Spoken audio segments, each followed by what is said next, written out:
One time I was working with a couple. It was my first couple on a Monday morning. And as they came in and sat down, I was learning a little bit about them. And I learned that the gentleman, the male in this relationship, had been imprisoned for a crime. He was a big guy, probably 6'4", full of muscles. And so I was a little bit on edge as this wasn't my usual clientele. The woman, the female he was with, his counterpart, she was just a little petite thing, probably didn't stand more than, you know, 5 feet 4 inches tall or something like that. But as we engaged in our normal discourse in therapy, I began to ask them questions about how they perceived the problem and a little bit about the history of the relationship. And she did most of the talking and was somewhat emotional and somewhat passionate in describing her experience of the relationship. And so at some point, I turned to him and I asked him what was his experience of the relationship. What is that like for him? And he started to sort of unfold his story and just talk about, some of the things that he really liked and didn't like. And all of a sudden, out of nowhere, she jumps up off the couch and she says, "I can't stand and listen to these lies anymore. If you're not going to tell the truth, then this isn't going to work." And she stormed out of the session. Now, first of all, it surprised me because I didn't expect that coming from her. I was really more on the lookout for ways that he might get excited. But all this is to say that there are times, and this particular couple and this particular story is really an example of how this has happened a lot of times in the course of my career, where when one partner starts to tell their version of the relationship, it can be triggering for the other partner. And this particular case, for the female in this relationship, she felt like he was lying because his version didn't match up to what she was seeing and experiencing in the relationship. And so it deeply triggered her. And of course, you just heard the reaction. She jumped up off the couch and stormed out of the session. After she was gone, I looked back over at him and he kind of just shrugged his shoulders and said, "Yeah, she kind of does that." He said, I'll see if I can't get her back, or maybe we'll come back at some point. Well, he and I finished up the session really calmly, we shook hands and he left. And that was my Monday morning. But I got to thinking about that story recently, and I got to thinking about how we deal with triggers at times and how people, especially with past trauma, can get triggered. And it can cause incredible emotional dysregulation that often then spills into our relationships and can be harmful to not only ourselves in terms of our quality of life, but can be harmful to our relationships as well. So that's a little bit about what we're going to talk today, is dealing with triggers, taming of the triggers, and understanding how to manage your emotional responses when you get triggered. Let's get started. Welcome to Trauma-Free Relationship, a podcast that provides support and guidance to help heal the wounds of attachment trauma. Whether you find yourself struggling with unresolved issues in the past or have experienced trauma in your current relationship, our goal is to provide accurate, scientifically informed information, as well as the tools to help you create a secure connection between you and your partner. And here's your host, Tom Philp. Okay, on any given day, you may have a multitude of emotions. You may go from happy, sad, curious, angry, or even disgust. But none of these emotions are necessarily triggered in you. They simply happen as a part of your daily experiences and interactions with other people. So when we are speaking of a trigger, we are not talking about an emotion that may arise within you based on the events of your day or interactions with others, but rather it's an emotional hijacking that occurs due to some factor related to your past trauma. So what happens in the brain when we get triggered, when a triggering occurs? Well, first of all, when a person experiences a traumatic event, what happens is adrenaline starts rushing through the body, and the memory is imprinted in the amygdala. Now, remember, the amygdala is a set of structures. It's not just one. There's several structures that's also the seat of our emotions. So the memory gets imprinted in the emotional center of our brain, which is in the limbic system, and the amygdala holds the emotional significance of the event, including the intensity and the impulse of the emotion. Now, the amygdala stores the visual images of trauma as sensory fragments, which means that the trauma memory is not stored like a story. A story would have a beginning, a middle, and an end. But that's not what happens when we experience trauma.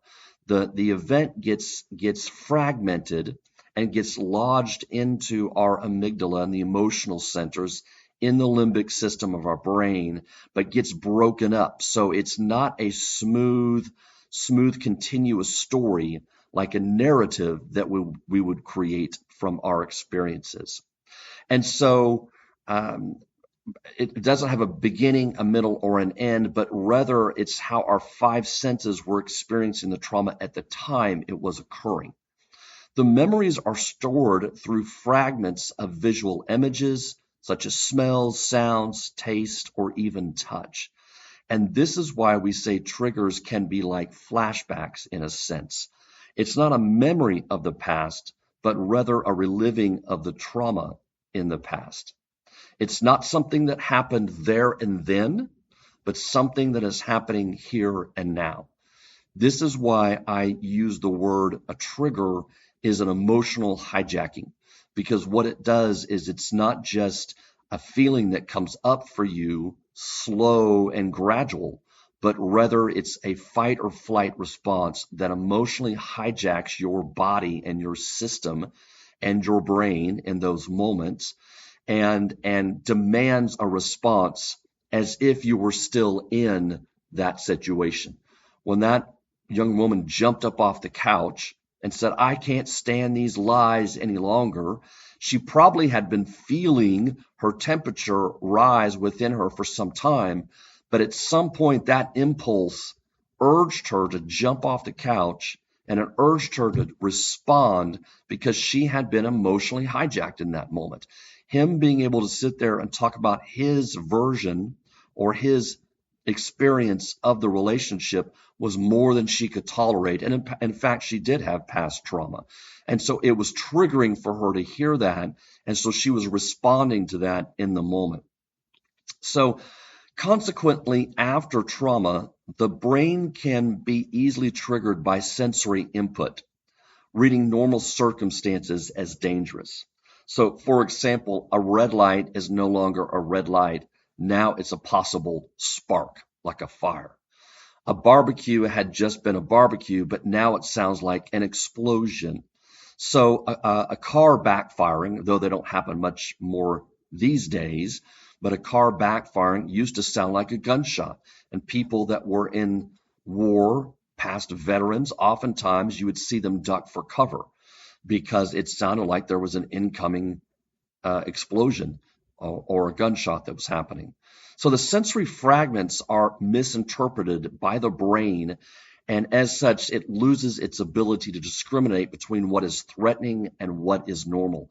That's really important. In the moment when your brain has been triggered and you're emotionally hijacked in that moment into your fight or flight, the brain cannot tell between what is safe and what is dangerous, and it cannot discern between imagination and reality. So what's happening inside you may not be a real external threat, but the brain does not know that. So part of what happens is the front of the brain then, known as the prefrontal cortex, and that's the rational, the conscious part of us. It's where our processing and reasoning occurs. It's where we make meaning of our language. When trauma occurs, that part of the brain, people enter into a fight or flight or freeze state because the prefrontal cortex goes offline. And so that's the area right behind our forehead. And so that sort of logical, reasonable, I can tell the difference between imagination and reality. I can discern what is a true threat versus what is a perceived threat. That all fades away. And the firing begins to become very strong in the amygdala and limbic systems, as I mentioned earlier. So the brain becomes somewhat disorganized and overwhelmed because of the trauma. When the body goes into a survival mode, it begins to shut down. And as I said, the higher reasoning and the language structures of the brain do not function as well. This is why oftentimes we say trauma is not a language-based event. It is a body-based event because it's largely housed in the right brain, the right hemisphere, and in the limbic and amygdala structures, which are non-verbal structures. And the right hemisphere is largely non-verbal. It's nonlinear and non-verbal. So it can't tell a story about what's happening. When you get triggered, fragments come up and only pieces that then emotionally hijack you and put you into fight or flight, or sometimes freeze. That can certainly happen too, or disassociation. Those are certainly possible responses as well. It's not just fight or flight. But again, that's all an emotional hijacking of the brain. And so when you get triggered, that's a little bit about what is happening inside of you. Now, none of that is your fault that you get triggered. Your past trauma isn't your fault, but it is your brain's way of protecting you. So this response is how you've learned to protect yourself, whether it's through disassociation, whether it's through fight, or whether it's through flight, running away, or bowing up and getting bigger and raising your voice. This is all ways that your brain is trying to respond to this trigger and this emotional hijacking. So none of that is your fault. However, it is your responsibility to begin working on your triggers so they don't further hurt you or your relationships.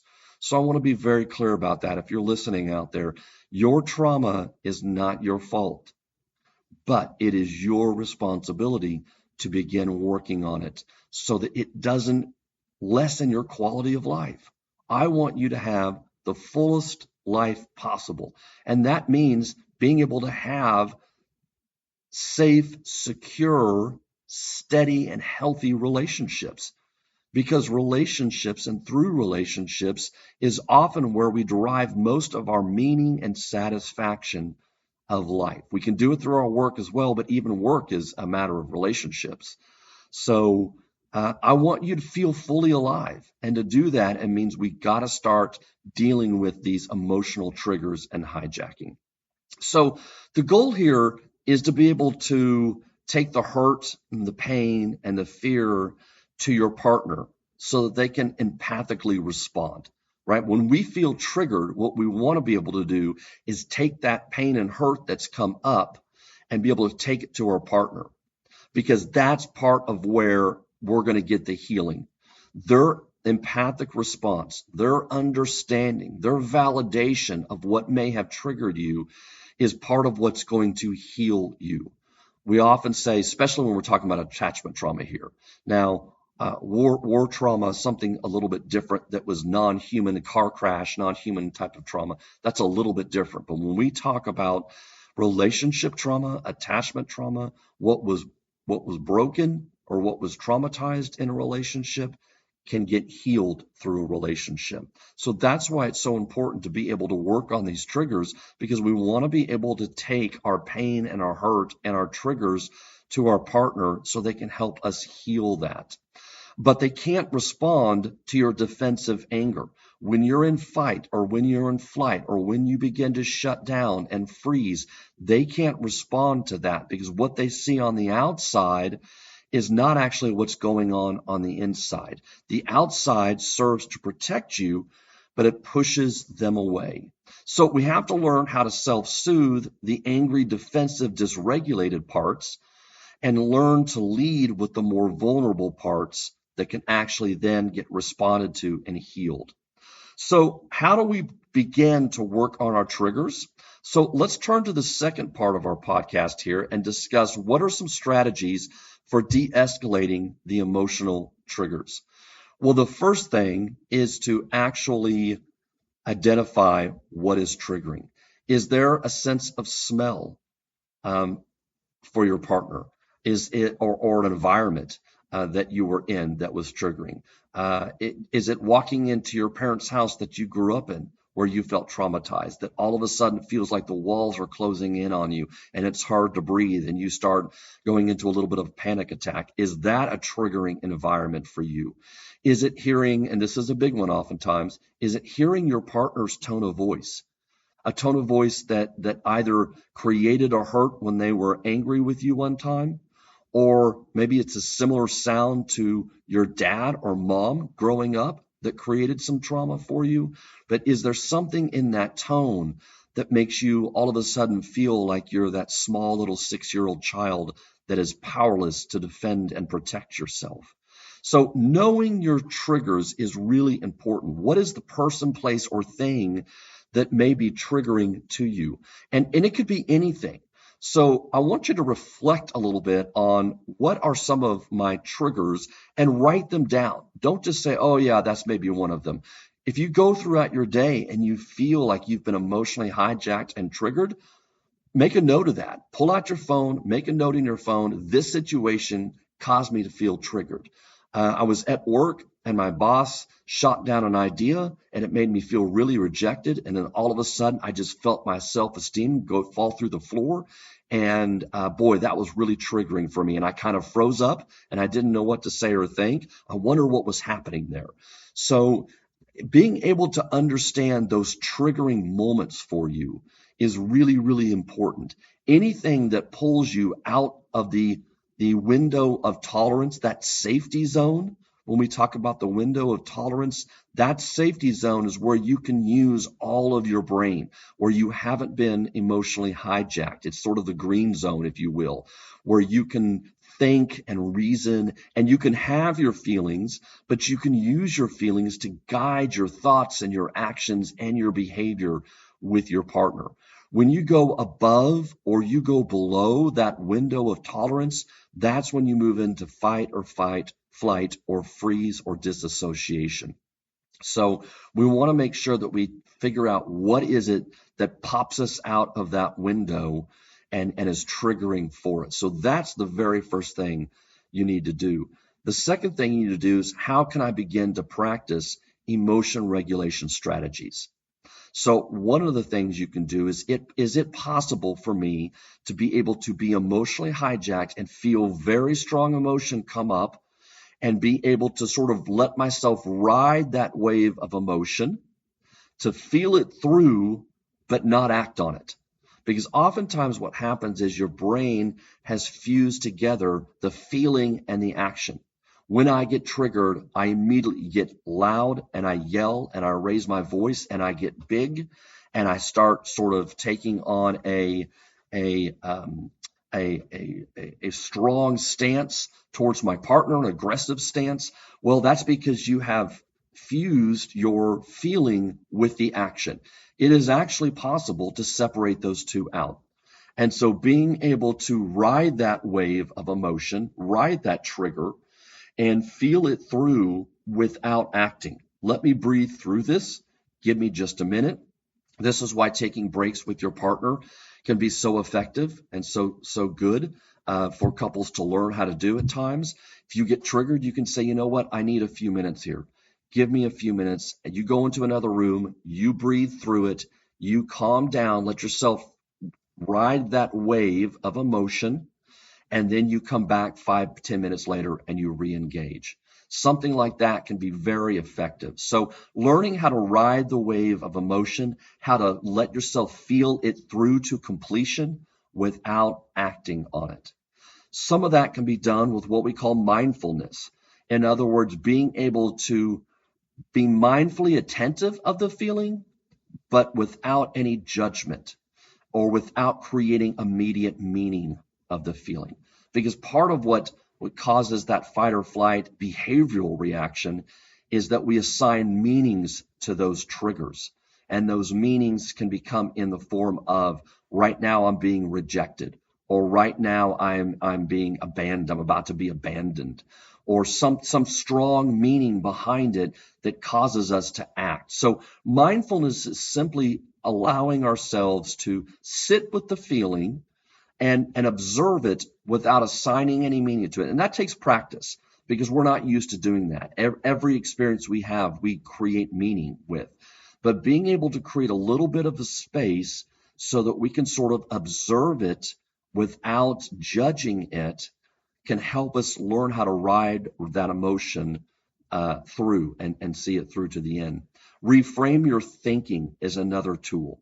So being able to sort of go, okay, I'm really emotionally hijacked right now. I'm aware of what's happening to me, but I also am very aware that I tend to skew and over-evaluate the danger I'm in when I'm feeling like this. And so I'm probably not in grave danger right now. I'm not that little child anymore, or my partner doesn't want to do me harm anymore just because I saw that look in their eyes or that tone of voice. And so I'm gonna give them some benefit of the doubt, and I'm gonna sort of talk myself down, if you will. And so we can reframe our thinking a little bit when we start to become more aware of how and when we get triggered. And then lastly, let other parts of yourself talk to that trigger part. There was always a part of you that was strong and courageous and adaptive at the time of your trauma. There was always a part of you, even if it feels like that wasn't the right response, that was a courageous, adaptive response that your body gave at the time. And so being able to recognize that I would freeze up and I would not talk, that's your body's way of not making it worse. That's your body's way of responding in the moment with that trauma to not make the situation worse. And so there was wisdom in your body for that. There was wisdom for you, and there was courage in you, not using a fight or flight, but more of a freeze response. So don't downplay the original adaptive response that you have. And look at it as that was a courageous part of me that was trying to deal with a situation that was overwhelming. And I can use that part to talk to this other part that gets emotionally triggered and hurt. So there's a couple, and there's probably a lot more I could talk about, but I don't want to go on too long. Those are really two of the things that I think are most important in learning to deal with your triggers, which is identify them. Person, place, or thing. What is it that tends to trigger me? When does it tend to happen? With whom does it tend to happen? And secondly, when it does happen, what emotion regulation strategies can I begin to put into place so that I can then take the hurt and the pain to my partner in a way that's more open and vulnerable so that I can get the response I need to help heal that? Because what happens is then you become less triggered, less often, and you begin to feel more safe and more secure in your own body. Hey, thank you so much for listening. As always, it is such an honor and a pleasure. I appreciate the feedback you guys are giving me about how you're listening to some of these podcasts and that they're helpful to you. I couldn't have asked for anything more than for this to be helpful and meeting you guys in a place where you are. Be sure and let me know what you like, don't like, or what you want to hear more of. And as always, we'll talk to you next time. Thank you.